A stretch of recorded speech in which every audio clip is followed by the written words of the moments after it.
தாவீதின் குமாரனும் இஸ்ரவேலின் ராஜாவுமாகிய சாலோமோனின் நீதிமொழிகள்.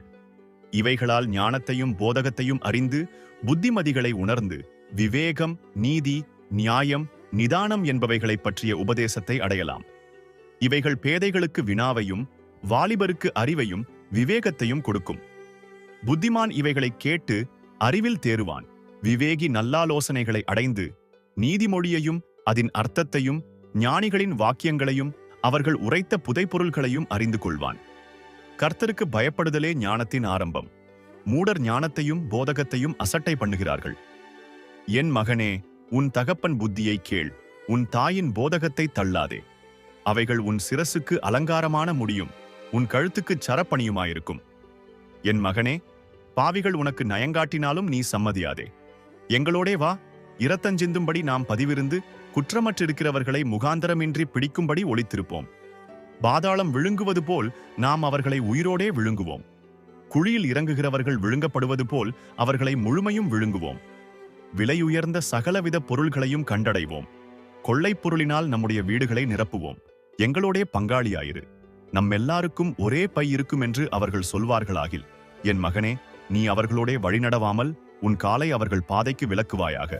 அவர்கள் கால்கள் தீங்கு செய்ய ஓடி இரத்தஞ்சிந்த தீவிரிக்கிறது. எவ்வகையான பட்சியானாலும் சரி, அதன் கண்களுக்கு முன்பாக வலையை விரிப்பது விருதா.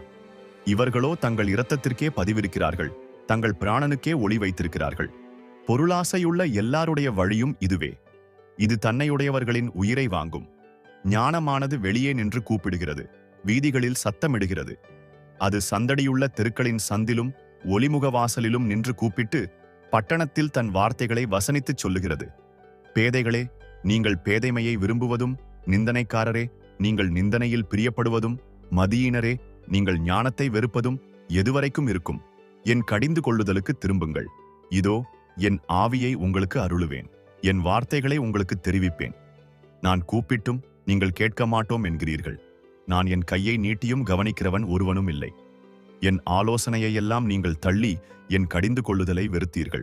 ஆகையால் நானும் உங்கள் ஆபத்துக் காலத்தில் நகைத்து நீங்கள் பயப்படுங்காரியம் வரும்போது ஆகடியம் பண்ணுவேன். நீங்கள் பயப்படுங்காரியம் புசல் போல் வரும்போதும், ஆபத்து சூறாவளி போல் உங்களுக்கு நேரிடும் போதும், நெருக்கமும் இடுக்கமும் உங்கள் மேல் வரும்போதும் ஆகடியம் பண்ணுவேன். அப்பொழுது அவர்கள் என்னை நோக்கி கூப்பிடுவார்கள், நான் மறு உத்தரவு கொடுக்க மாட்டேன். அவர்கள் அதிகாலையிலே என்னை தேடுவார்கள், என்னை காண மாட்டார்கள். அவர்கள் அறிவை வெறுத்தார்கள், கர்த்தருக்கு பயப்படுதலை தெரிந்து கொள்ளாமற் போனார்கள். என் ஆலோசனையை அவர்கள் விரும்பவில்லை, என் கடிந்து கொள்ளுதலையெல்லாம் அசட்டை பண்ணினார்கள். ஆகையால் அவர்கள் தங்கள் வழியின் பலனை புசிப்பார்கள், தங்கள் யோசனைகளினால் திருப்தி அடைவார்கள். பேதைகளின் மாறுபாடு அவர்களை கொல்லும், மூடரின் நிர்விசாரம் அவர்களை அழிக்கும். எனக்கு செவி கொடுக்கிறவன் எவனோ அவன் விக்கினமின்றி வாசம் பண்ணி ஆபத்திற்கு பயப்படாமல் அமைதியாயிருப்பான்.